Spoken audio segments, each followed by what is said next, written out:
about our main topic today. Our main topic is about what is ESP for specific purpose.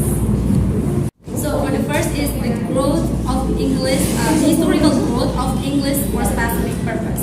So there's the most complete agreement about the historical growth of ESP. Most of the linguists declare that the real beginning of ESP set in about the 60s of 20th centuries. There were certain factors that contribute to the rise and rapid growth of ESP. The one of them is Hutchinson and Waters. They are specified two important historical factors that were largely instrumental in the rapid expansion of the scope and range of ESP. The first is the Second World War, and the first is the Second World War, and the first is oil crisis of 1970s. Okay guys, for the next is the characteristic of English for specific purpose. Divided into two. The first is absolute characteristic. Its language teaching is designed to meet specific needs of the learners, related in content to particular disciplines, occupation, and activities. And the second is variable characteristic. ESP may be restricted to the language skills to be learned, for example, reading, and not taught according to any preordained methodology. And the next is the types of English for specific purpose. ESP divided into two. The first is EOP, English occupational purpose. It's focused toward out from department. And the second is EAP, English academic purpose. It's focused to academic. So, and then David Carter identifies three types of ESP.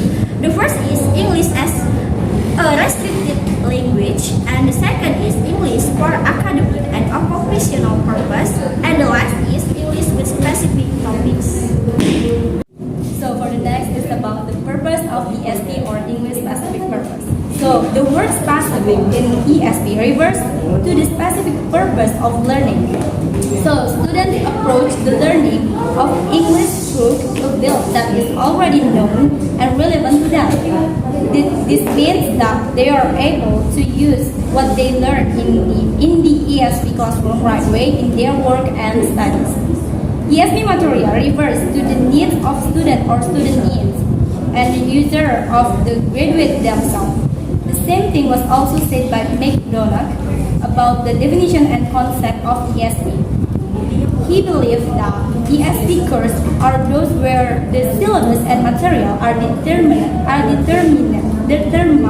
in the terms of the communication needs of the learners. The note's opinion indicates that the material and syllabus and objective of the ESP should be designed and developed based on the needs of the students. So it can be concluded that ESP is not a new product, but an approach to learning English that is different from general English.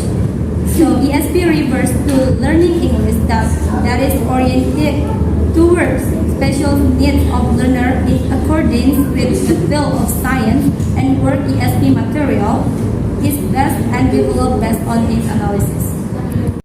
Okay, I will explain for next material is the development of ESP. From its early beginning, in the 1916, ESP has undergone three main phases of development. It is now in the fourth phase with a 15th phase starting to emerge. ESP has developed at different speeds in the different countries.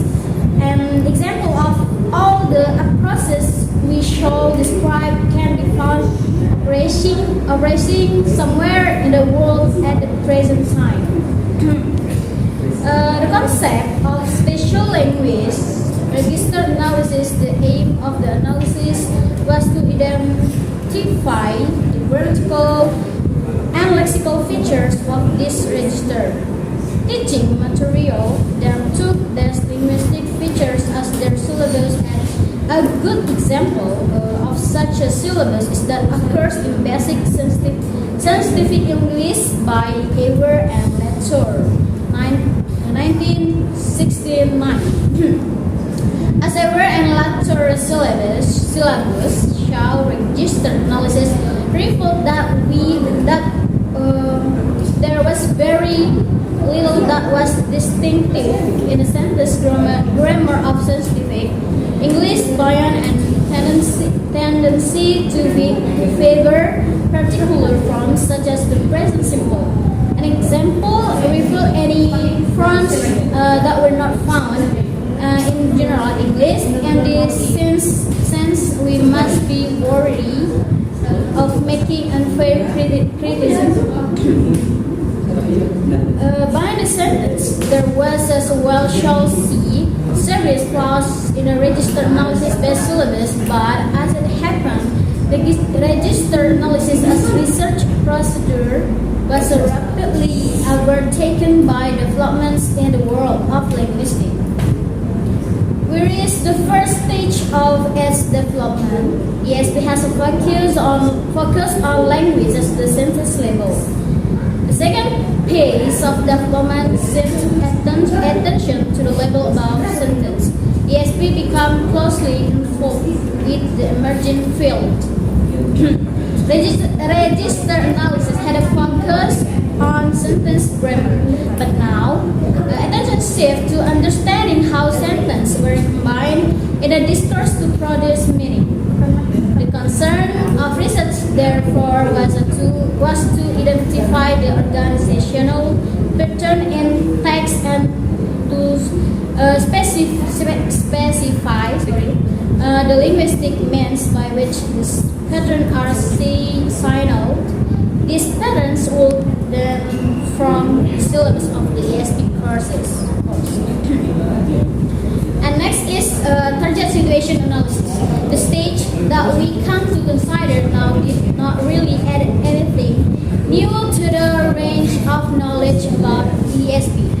What it aimed to do was to take the existing knowledge and see it on a more specific basis by establishing procedures for a given. That the purpose of ESP course is to enable learners to function adequately in a target situation. That is the situation in which the learners will use the language they are learning. A learning-centered approach. In outlining the original of ESP, we identified three forces which we might characteristic as new ideas about language and new ideas about learning. Whether this description is out surface forms, as it is skills and strategies approach. The concerns in a case is with describing what people do with language.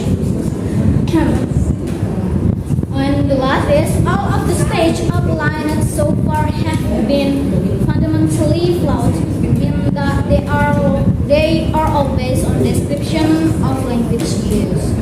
Whether this description is of surface from, as in the case of register analysis, or of underlying processes, as in the skills and strategies approach, the concern in each case is with describing what people do with language.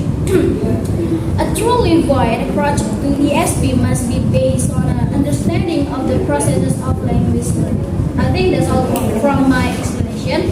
I give back to the thank you.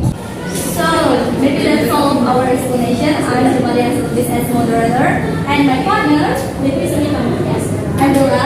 I'm Zuhairo. Thank you so much for your participation, and see you on the next